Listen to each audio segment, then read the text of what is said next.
the state agency behind a billion-dollar project.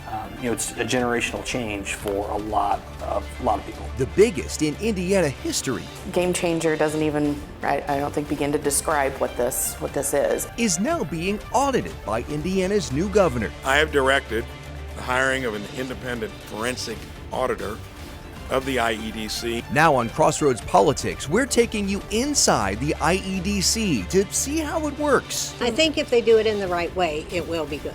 Why some say it needs more oversight. They had a pot full of money from the taxpayers that the legislature had given them. And we'll hear from the former governor who created the agency nearly 20 years ago. The first action of the first afternoon was an executive order creating the IEDC. The balance between land, leverage, and the public's right to know.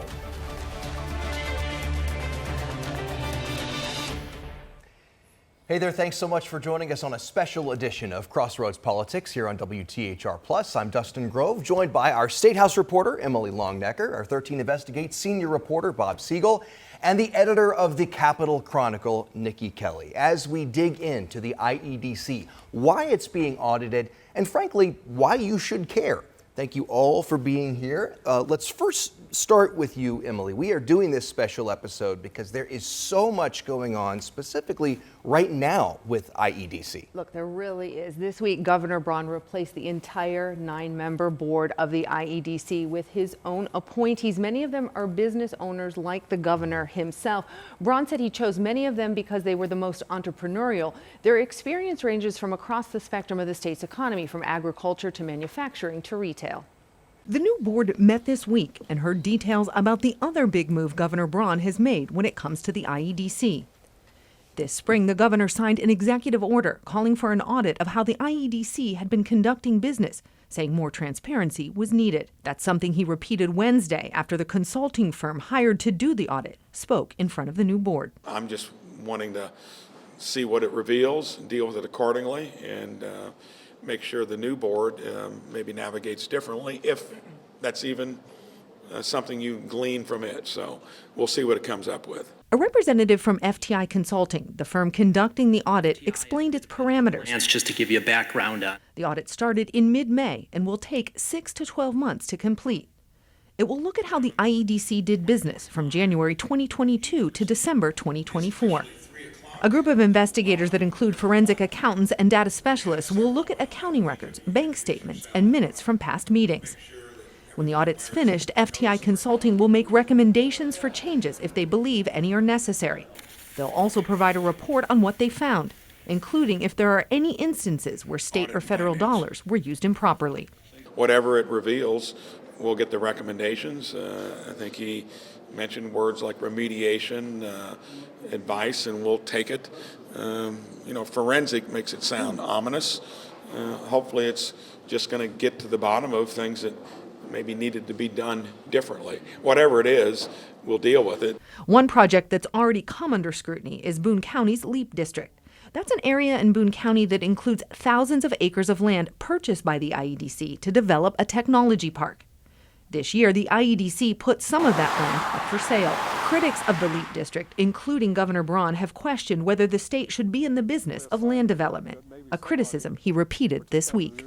I'm going to say probably government shouldn't be in the business of land development, since we're already in it, at least for the short term. We've got plenty of it. Braun said he's already talked with the CEO of Eli Lilly, the committed anchor of the LEAP District. Lilly has already broken ground there. When it comes to companies like them, we're always going to want them to reinvest in Indiana. We're going to want to look to others like them. Of course, keeping the ones you've got is a lot easier than trying to lure the ones in you don't have. We'll have to make sure that the ancillary businesses that go in there are going to be consistent with the resources we've just talked about. The resources the governor's talking about are electricity and water. Both are needed in great supply to build and run data centers. This week, the IEDC approved incentive packages that include projects to bring in 4 data centers to Indiana.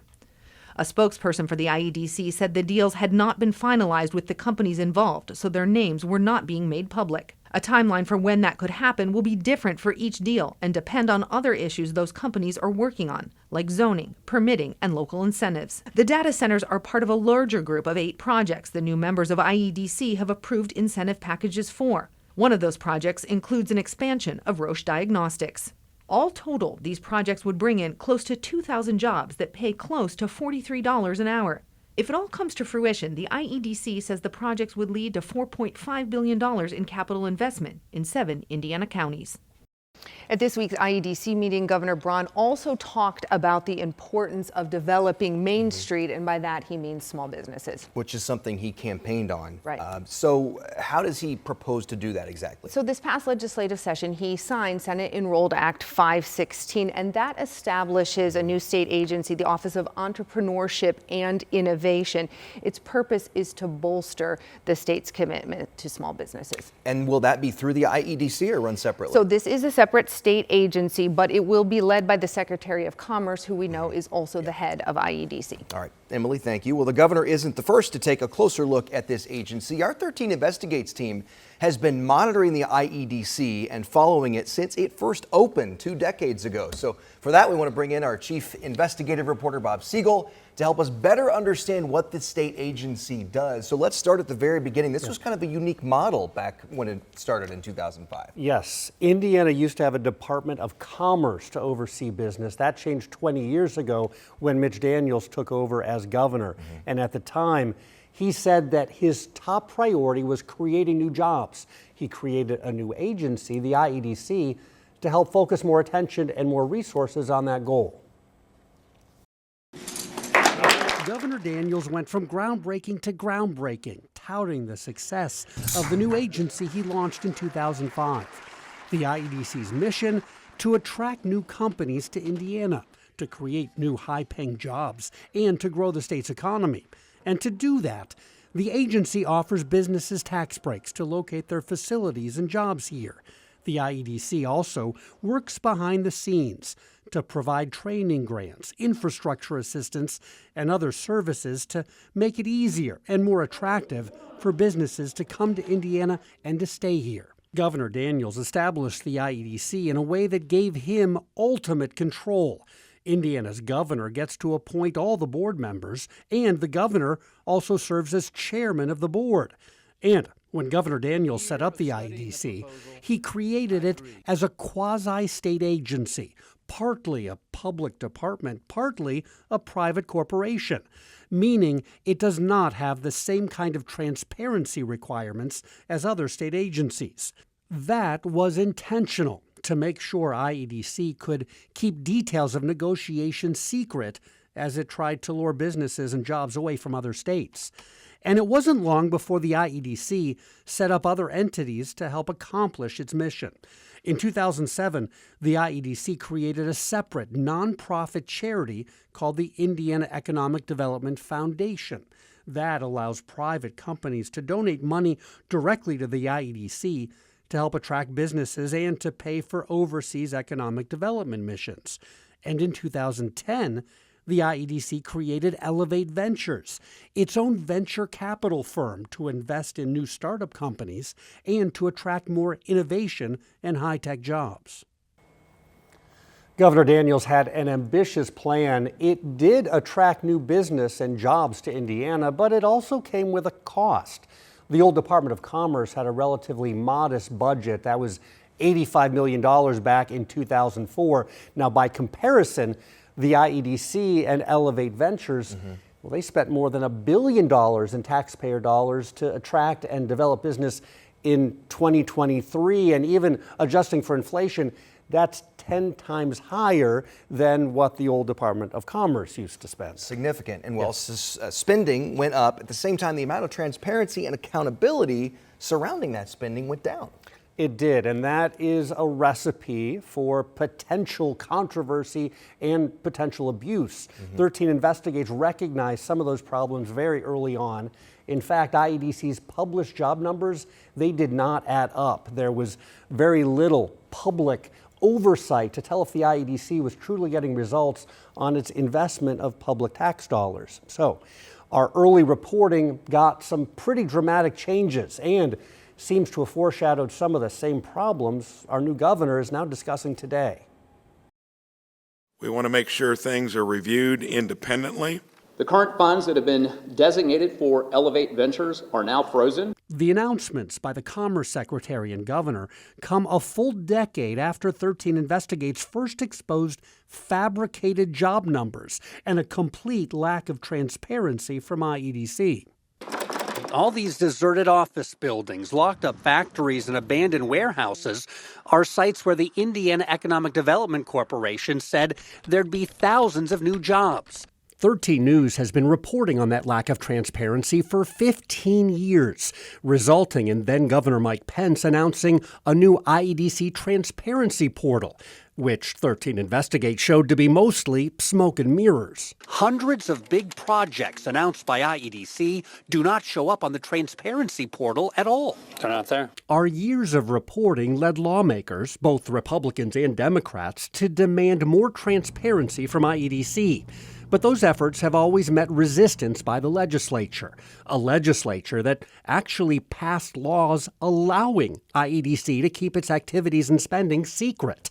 I asked Governor Braun if granting that secrecy was a mistake. I would say that it was a mistake, because if there's any hint that something should be more transparent, you ought to get out of the gate that way. The IEDC has not been subject to much transparency. Governor Braun wants to change that. That's why we're now seeing an audit, and why he's also signed an executive order that requires the IEDC to make more of its financial information public. All right. Well, thanks so much for your work over the decades on this story, Bob. We'll be back with you in a minute. We wanted to hear from the architect of the IEDC himself, the man who created it 2 decades ago. So I sat down a few weeks ago with former Governor Mitch Daniels. We had a wide-ranging conversation about his vision for this agency. I asked him about concerns over transparency and what he thinks about everything today. The mission and vision, if you pick those words, of our entire administration was to build a better economy. Mitch Daniels says Indiana's economy was sinking when he moved into the governor's office in 2005. His #1 priority? Hundreds of jobs. Jobs. To create a climate for better paying jobs and more of them. But his administration needed a tool to build it. We're going to have to compete with other states.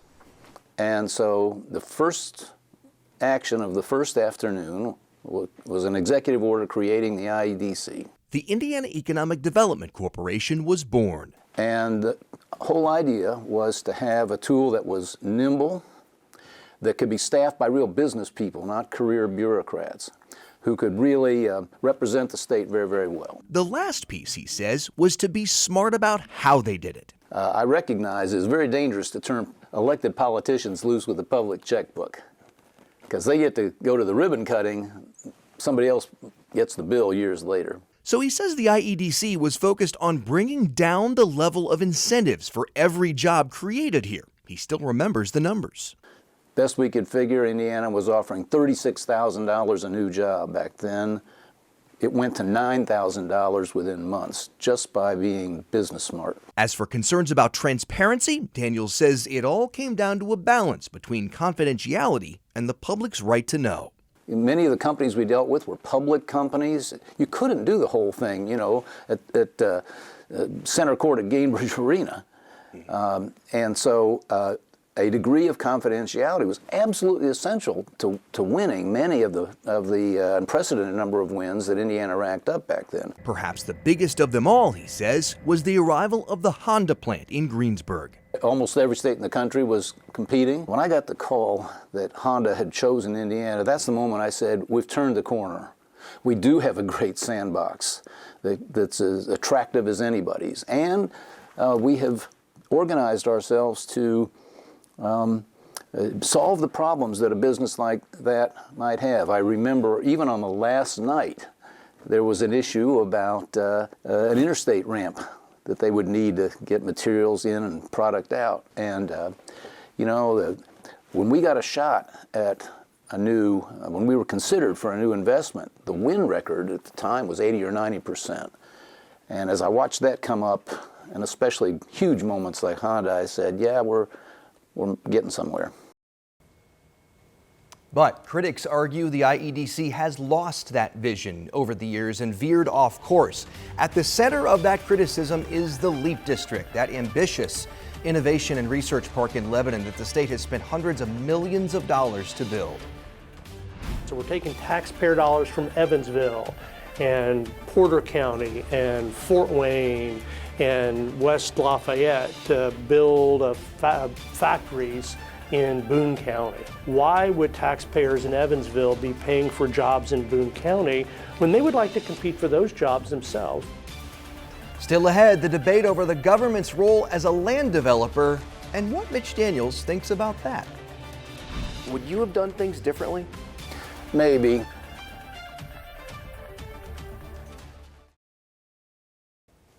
Welcome back. If you've heard of the Indiana Economic Development Corporation before the governor's decision to investigate, to order an audit, you'd probably heard of the LEAP District. Its billion-dollar price tag and mixed results so far led to many of the questions driving the most recent changes. If you build it, they will come. How big of a deal is this for Boone County? It's game changer, doesn't even, I don't think, begin to describe what this is. Perhaps no other state project embodies that idea quite like the LEAP District. It's a generational change for a lot of people. LEAP stands for Limitless Exploration Advanced Pace. The goal? To make it easier to attract research and advanced manufacturing and all the high-paying jobs that come with it. And it is massive. 9,000 acres of land, nearly doubling the size of Lebanon itself. The hope? Companies will choose to build here because it'll already have all the utilities and amenities they need. Shovel-ready, as they say. So far, Eli Lilly is the only committed tenant. Facebook's parent company Meta has reached a tentative deal for a facility, but no public contracts have been signed yet. If both companies follow through, that's about $14 billion in investment and roughly 2,000 acres of development. But that still leaves the state with 7,000 acres after spending almost $1 billion on the district. Skeptics include Brian Daggy, who lives nearby.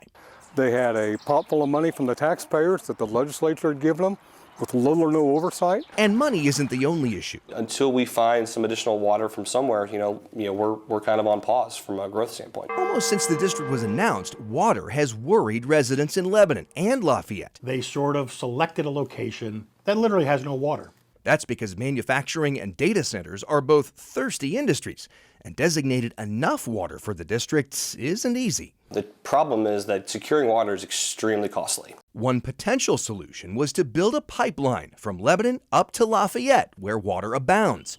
But locals in Lafayette said, hold on. We want to make sure that we have the water that we need for our growing community and the needs for generations to come. The state is studying it. And before he left office, former Governor Eric Holcomb told our State House reporter Emily Longnecker his administration could have done a better job with their message.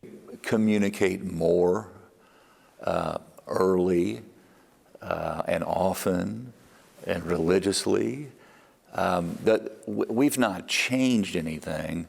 That water is a utility. You have to have volume and sources. It has to be proven. And that's what we're doing. Holcomb acknowledged the LEAP District will be part of his legacy. The story here is still being written. And a major reason we know how much the LEAP District has cost is thanks to the work that the Indiana Capitol Chronicle has done along with the Arnault Center for Investigative Journalism at IU. Nikki Kelly is the editor of the Capitol Chronicle, joins us now. Nikki, finding the answers to these numbers was not easy, was it? You had to dig. No, I mean, I think people would think you could just go to the IEDC and say, give me a running tally of what we've spent on this project, but they don't have that. And so, or if they do, they weren't sharing. And so us and the journalists down at Arnault had to really dig through just piles and piles of data and contracts, and not just at IEDC. You know, you have attorneys working on it. You have contractors building roads and putting utilities in. You have the whole issues around the water. So there's different contracts over here with the Indiana Finance Authority. There's contracts over here with the Department of Natural Resources. So it's not in one place. It's very hard to distill, and it took months for us to even get that number, and it's obviously still growing. So the IEDC says this has been a success. I want to put a statement up on the screen if we can.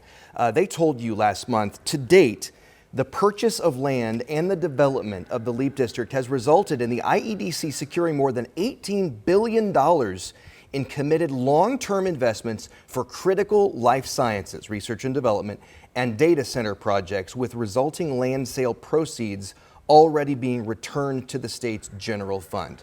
I mean, $18 billion is pretty significant.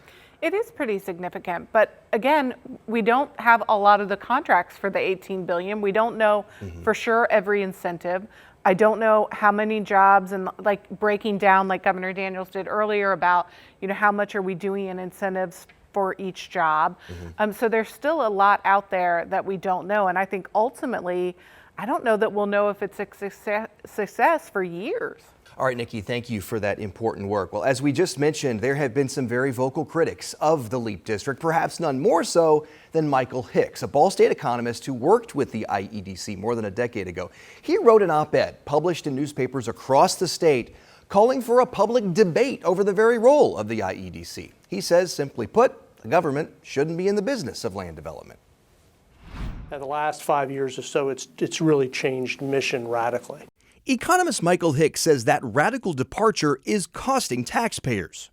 What's the biggest problem with the state government using taxpayer dollars to develop land? Very simply, the argument that they make is this is going to bring jobs to Indiana and improve wages. That's wrong. What this is going to do is choose where in Indiana those jobs go.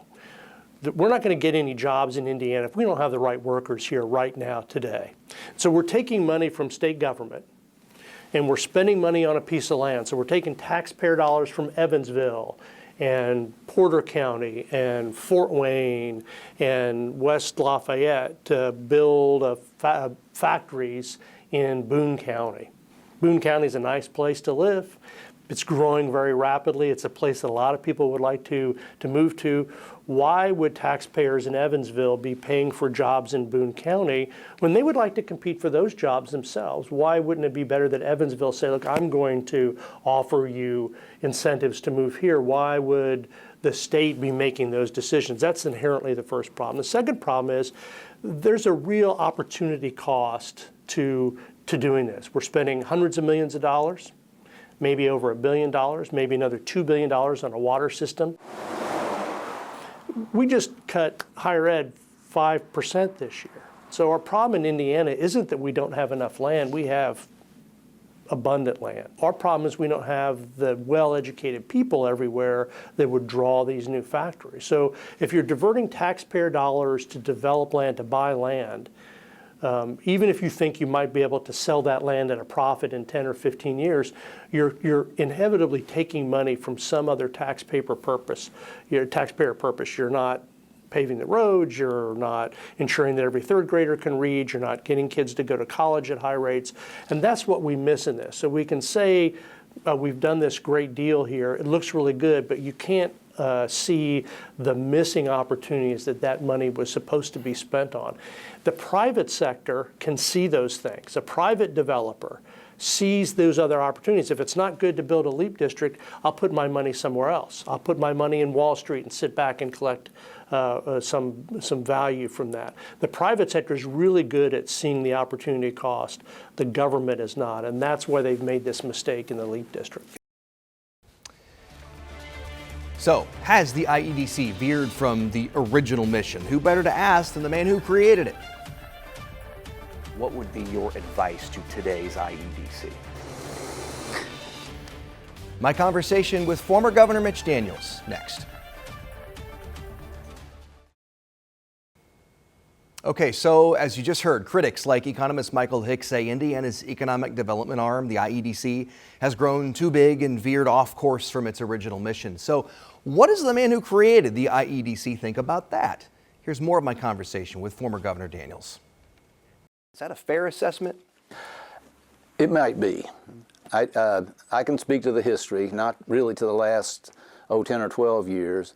I can say that the terms of competition have shifted. There are states doing things I think are very irresponsible with their own taxpayers' dollars, throwing money at companies. And so I'm not quick to criticize if Indiana has occasionally done more than we would ever have done in terms of incentives and so forth, because as you say, the environment has changed. But I think you have to always be vigilant. As I say, our second only to job capture, our goal was always to be as stingy and thrifty with the incentive dollars as we could. And the human temptation, you want to win, you want to bring that new business here. If you're not careful, and it's not your money, if you're not careful, you spend too much of somebody else's. Would you have done things differently? Maybe. Once again, I think you have to keep an eye on the competition. I know, and even in our day, you could see this beginning. Certain states were organizing big, call them spec sites. And we would talk to businesses who said, well, it'll take us a while to get in business here. We'll have to acquire land and so forth. Down in, fill in the blank, they've got a place ready to go. So that's not an excuse for doing reckless things. Once again, you have to remember these aren't your dollars you're spending. And, but I do recognize that there's a competitive aspect to this that doesn't make that quite as cut and dry as maybe it was in our day. Do you think IEDC should be or could be more transparent than it is? Quite possibly. I'll just simply caution that there needs to be a degree of confidentiality around the discussions, or some companies will just go somewhere else. They can't afford to have their competitors, have their regulators, have others know what they're contemplating doing. So yeah, I think in certain aspects, and maybe land development, if there's ever going to be any more, would be a good example. But be careful not to go too far, or you'll really cost us jobs and opportunity that Hoosiers deserve. Former Governor Mitch Daniels, ever the diplomat. So far, we have heard from 3 different Indiana governors on the work of IEDC, but they aren't the only leaders weighing in. Nikki and Emily spent the entire legislative session at the State House where lawmakers talked a whole lot about IEDC business and development. Right. Yeah, we had at least, 5 bills targeting oversight of the IEDC. And we mentioned that bill earlier that created the Office of Entrepreneurship. But Nikki, it did more than just create that office, right? It really kind of zoned in on IEDC. It did. They definitely put in some additional reporting requirements on these large districts because LEAP isn't going to be the only one. This is the first one. And so we're learning as we go. And so they want some more reporting requirements on what we're putting in, what we're getting out of it. They put some oversight on water issues, as that obviously we know that became a main issue. And just in general, I think they've started to ask a lot more questions about IEDC projects when they come before the budget committee or anything. I just think they're definitely more hyper aware of what the IEDC is doing and asking more questions. And to that point, a lot of the bills dealt with land development, right? Asking those questions about land development. What are you doing? Yeah, I mean, they want to. I think the LEAP project kind of creeped up on them, and they felt like they weren't kept in the loop, similarly to what taxpayers felt like. And so they're trying to make sure that if we use this as a model in the future, we do it, a little bit better. But even with all those bills being introduced, 516 was the only one really that got over the finish line. Yeah, they sort of, coalesced and put a lot of things similarly in the same bill to just make it a little streamlined. Okay, thanks, Nikki. All right, Nikki, I'm curious, do you think that there will be more bills related to this in the next session? Always, probably. And to be fair, I think Democrats file more of them than Republicans, but Republicans certainly are pushing for more transparency and answers as well. And meantime, Bob, you're going to be looking forward to the results of this audit, right? Absolutely. And there really is, I think, a role to play as far as changing some of the wording that has been put into the state's Access to Public Records Act, which specifically allows for IEDC to maintain confidentiality. We heard former Governor Daniels talk about how that competition is intense, and it's that competition that drives the confidentiality. I'll give you an example. We've been waiting now for 2 years. We requested records about the water pipeline from the Wabash River down to the Leap District that was proposed. We've waited, we've asked over and over and over again to get those records from IEDC. $10 million worth of reports that were created using taxpayer dollars, and we've been denied those records. And IEDC said, well, the reason that we're denying those records is because it's not a done deal yet. And it shouldn't be a done deal. Taxpayers should be entitled to see what's being developed and how their tax dollars are being spent before it's finalized to decide whether it's a good idea or not. Things like that, they're written right into the Access to Public Records Act, and that's something that I think lawmakers very well may want to take a look at to help increase transparency when it comes to this agency, which has a lot of secrecy. Meantime, more projects are moving forward. Yeah, I mean, the IEDC board meeting this week and voted on those 8 incentive packages, 4 of them data centers, some of them the rest to expand companies that are already here. They all had code names, except Project OSO is actually the one they said where Roche Diagnostics is expanding. We know about that. All total, I think those projects expected to bring $4.5 billion in capital investment to 7 counties, but they're not releasing the most of the companies' names yet because they say that's still private and they still have, those companies have things to work through yet before we can release those names. And I think that's where the big problem is because, you know, we just approved a bunch of money for them, but yet we'll wait 1 or 2 years before we get to see any sort of contract. And I just think they need to be able to compress that time frame. If you're to the point that you're approving state taxpayer dollars for things, there should be some documentation that should be available to taxpayers. All right. Thank you all for being here. Thank you all for continuing to follow it. I know you will. And thank you for watching. That does it for this special edition of Crossroads Politics. You can watch us every Sunday at 10 a.m. here on WTHR+. For Nikki Kelly, Bob Siegel, and Emily Longnecker, I'm Dustin Grove. We hope to see you next time.